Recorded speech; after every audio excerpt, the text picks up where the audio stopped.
Chapter 13. The Klan Pays a Visit. A group of 5 white-clad figures walked briskly down Twillinger in the failing light, their heads covered in white shrouds obscuring their faces. Each one peered about nervously through 2 round holes. As they came closer to Oakwood, more white-clad figures began to join them from other streets. First a couple from the right, then a handful from the left, and so forth. It was clear they were trying to go unnoticed for as long as possible. Earlier, Johnny dropped his wife off at her parents' where she hoped to patch things up with them, and continued to his regular visit with Pastor Stevens. Now he was on his way to pick Mary Beth back up when he spotted the group from a few blocks away. Immediately he felt a sinking feeling in his stomach that they'd be heading for the orphanage. He wanted to turn toward the orphanage before the men were close enough to recognize him, so he pushed the car's accelerator hard to the floor. The engine sputtered at first, but took right off until it was whining hard. It had been several years since Johnny saw the Klansmen gathering like this. Though he'd only been a boy at the time, it was still vivid in his memory. He matured greatly and quickly since that day.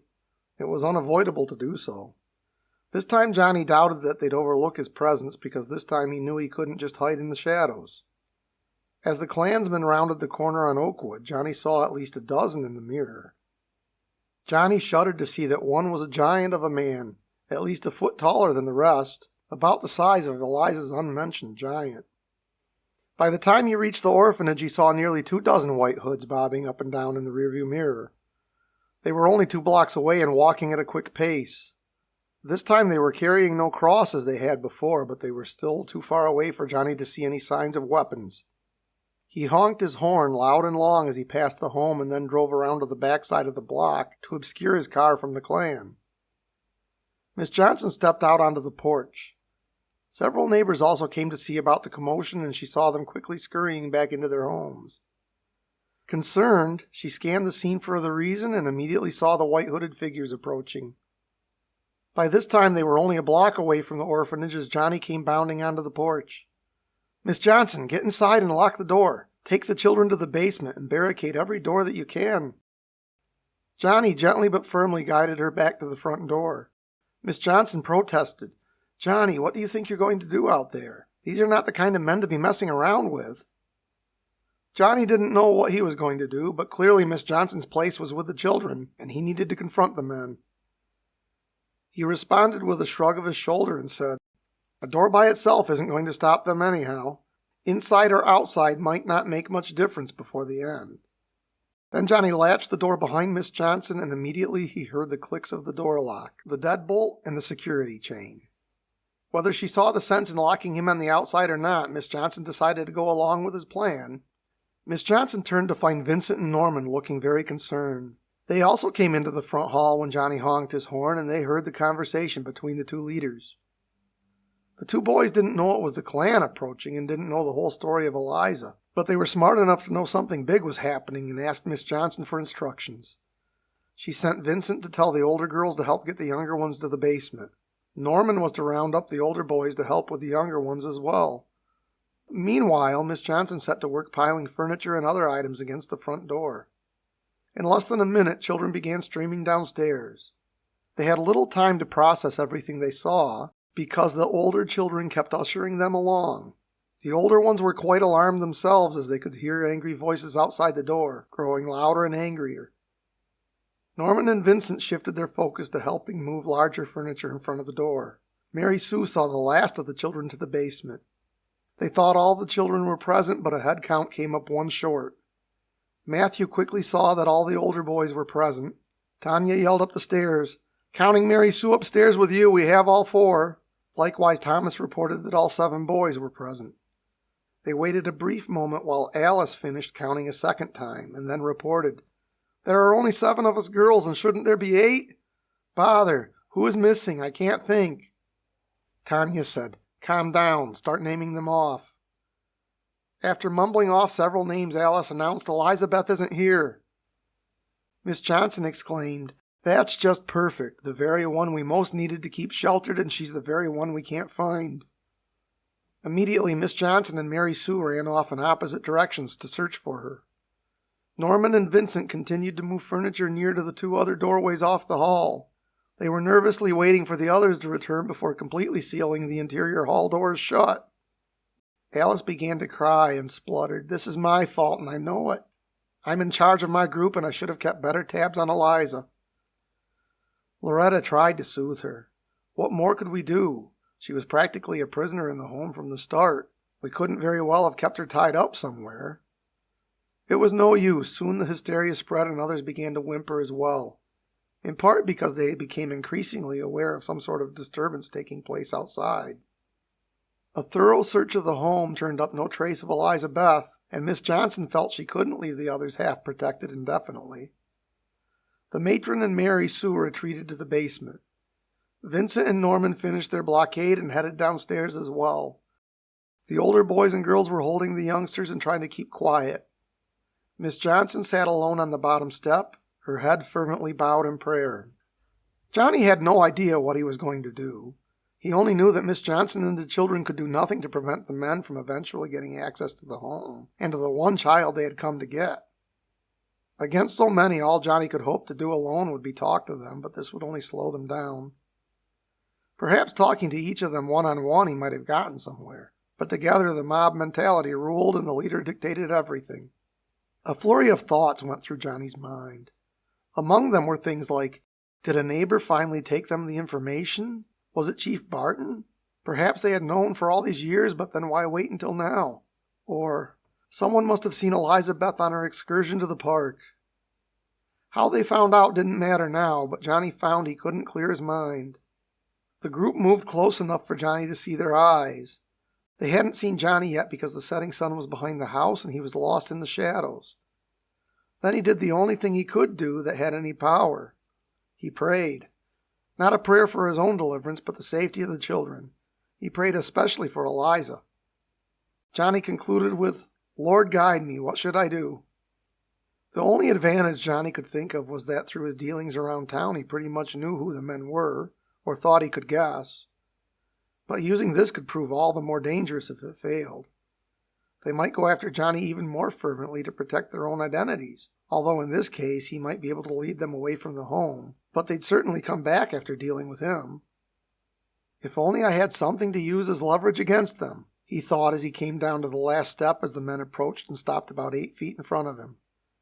Although he already knew the answer, Johnny asked, "Gentlemen, what's your business here?" Johnny watched the largest of the men, at least a foot taller than the rest, and built like an ox. Johnny thought he might be the leader, but the shorter man in front of the mountain spoke up. "Son, it has come to our attention that you have one black child among you. She doesn't belong here. She ought to be with her own kind and not among ours." Recognizing the voice, Johnny couldn't help himself and immediately responded, "Somehow I thought the mountain might be your spokesman. I see it falls to you, Mr. Mayor. Now what makes you think you and I are of the same kind in the first place? Besides, she wouldn't have needed to be here at all if some men strikingly similar to your group hadn't murdered her parents." Though he didn't know it, this was probably the best thing he could have said. Up to that point, not one of the Klansmen, except perhaps their leader, suspected that Eliza was the baby from the fire. During the fire, the men were hooting, hollering, and carrying on along with the group. Later, after having time to think it over separately, most of the men were very disgruntled at the way things turned out. The thought that disturbed them most was that of the baby dying in the fire. The mayor made it sound like everyone was going to be better off in the end, but the reality was quite different. Jonas Phillips was a clever manipulator, or he would have never got himself into the position of mayor, but that was no excuse for the grown men to have believed his reasoning in the matter. Some neighbors began to creep out of their homes and gather across the street, much to the dismay of the Klansmen. They preferred a bit more secrecy and fewer witnesses. To the revelation that the mayor was the leader, one woman exclaimed, "Why, Jonas Ezekiel Phillips, of all the people to be the head of this mob." That name rang in Johnny's ears, though he was certain that he'd never heard the mayor's middle name before. He was certain he'd heard Jonas Ezekiel somewhere. He thought that perhaps if he could remember it might be of some use, but the pressure of the present circumstances was too great and pushed the notion from his mind. At least Johnny managed to weaken the resolve of several men in the group. The mayor was upset that Johnny named him publicly. He protested, "Look here, son. Show some respect to those in authority. Now step aside and leave our names out of this. You're just a boy. How would you know about such matters?" "Authority to whom?" Johnny asked. "Didn't President Johnson sign some sort of legislation against the sort of thing you're trying to do? I think I'd do better to respect the authority of the President of the United States than some backwoods mayor. I figure it's only a matter of time before things start to get put right. Maybe even bringing justice in the case of the little girl's family." Mayor Phillips didn't realize that his numbers had begun to dwindle ever so slightly. Some men slipped away at being called out as murderers. Some had slipped away for fear that they might be the next person to be called out by name, and some were afraid of how this new legislation from Washington was going to play out. Afterwards, about 2/3 of the men remained. Perhaps, Johnny hoped, a few that remained were now uncertain as to what side they were on and were merely staying behind just to see how things played out. The mountain never moved so much as an inch. He neither advanced nor retreated. Suddenly, several men approached from the sides and made to come up on the steps with Johnny. At first, Johnny was ready to defend his position by force, but relaxed his stance as soon as he recognized the men as Pastor Stevens and Mr. Samuels. As the two men took up positions beside Johnny, Johnny turned his attention back to the Klansmen. The young man was glad for the support, few though they were. Johnny noticed that the crowd of spectators continued to grow and was no longer limited to the immediate neighbors. He even saw Mrs. Knorr from the city clerk's office. Suddenly he realized that he hadn't heard the mayor's full name. He'd read it, and now he remembered where. Quickly he whispered something in the ear of Pastor Stevens, who immediately departed through the crowd and took Mrs. Knorr along as he went. Johnny watched him going through the crowd and noticed Mary Beth's mother. He couldn't help but wonder if Mary Beth was around as well and if she was quite safe. The mayor paid no mind to the departing minister and continued, "Boy, step aside. You're going to get yourself hurt. Let mature men who understand the way the world works handle this sort of thing." Johnny returned his gaze to the mayor, but merely rolled his eyes and stood his ground. The mayor motioned his men, and all but a few began to step forward. Again, the mountain didn't move as much as an inch, forcing the others to move around him. About 7 men drew out long, thick clubs that they had been concealing in their white robes. Johnny clenched and raised his fists. He knew he and his friends didn't stand a chance against so many armed men. He thought sometimes you just have to do the right thing even when it's bound to end badly. He was glad to think that Eliza was safe and warm in the basement, at least for the moment. Had he known she was actually missing, he would have been wretchedly afraid. Chief Barton chose that moment to drive up, causing both sides to pause shortly. He walked up to the porch with the Klansmen on his left and Johnny's group to his right. Calmly he said, "Gentlemen, let's settle down. I'm sure whatever the trouble is, it can be handled in a legal manner." The chief knew the mayor was the leader, and he suspected it was about the little black girl that the Klan had assembled. The chief knew he was in a bad spot, but it was apt to turn into a riot on both sides if he turned a blind eye like normal. "Chief, the situation is well under control," the mayor retorted, "and your presence is neither wanted nor required. It seems to me you have a new batch of eviction notices you ought to be out administering. A mob of armed men moving in on an orphanage and 2 unarmed and upstanding members of the community is hardly my idea of having a situation under control, sir," the chief observed. To that the mayor snapped, "Do I need to remind you one more time who signs your paychecks, or are you going to clear out and let me do my work?" "No, sir, I know who signs my paychecks." The chief swallowed hard. He thought about his wife and children at home, who needed every bit of the money he made to stay clothed, fed, and under a roof. He thought about the rough treatment that the black child was likely to receive from the Klan. Surely at best they'd take her to the worst state-ran colored home they could find. The longer he thought, the more the tension rose until he finally added, "I have the law to uphold first, and besides, you have to sign my checks by law. The soonest you could dismiss me won't be until the next town council meeting, and it's 3 weeks off. Besides, many things can happen in 3 weeks' time." Several onlookers gasped in disbelief, and a few others gave a small cheer. The noise died down as one person loudly exclaimed, "I knew he had a backbone, just needed a little help finding it." All eyes turned to the speaker, who quickly slipped into the crowd. Clearly he'd meant his words to drown into the overall noise. The sudden silence caught him off guard. This stunned the mayor. The chief always did his bidding. with only the slightest hint of a protest. Never had the chief actively defied him. He honestly didn't think the man had it in him. If he thought that, he surely would have dismissed the chief some time ago. "Men, please stand down and lower your weapons," the chief instructed as he unsnapped the holster of his gun, with his hand ready to draw it if needed. The Klansmen who were no longer certain of their allegiance were edging back, except for the mountain. He still didn't move as much as an inch in any direction. Of those who were advancing, several now drew out firearms of their own upon a secret gesture from their leader. The mayor drew out his own firearm so that the chief could see it. A woman in the crowd screamed and fainted.